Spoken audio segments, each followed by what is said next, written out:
காவிரி மேலாண்மை வாரியம் அமைக்கும் விவகாரத்தை அரசியல் காரணங்களுக்காக மத்தியில் ஆளும் பாஜக அரசு திசை திருப்ப முயற்சிப்பதாக திமுக குற்றம் சாட்டியுள்ளது. சென்னையில் தந்தி தொலைக்காட்சிக்கு பேட்டியளித்த அக்கட்சியின் செய்தித் தொடர்பாளர் டி.கே.எஸ். இளங்கோவன் இந்த குற்றச்சாட்டை முன்வைத்துள்ளார்.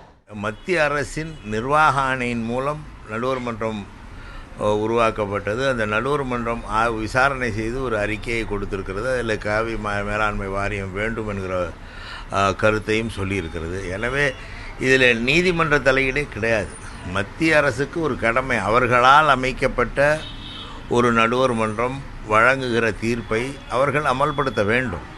ஆனால் இது ஏதோ நீதிமன்றத்தின் உத்தரவால் இந்த நடுவர் மன்றம் உருவாக்கப்பட்டது போன்ற ஒரு தோற்றத்தை இவர்கள் நீதிமன்றத்திலேயே தெரிவிக்கிறார்கள் என்றால், இதில் அடிப்படையிலே மத்திய அரசுக்கு அரசியல் காரணங்கள் இருப்பதாக தோன்றுகிறதே தவிர ஒரு முறையான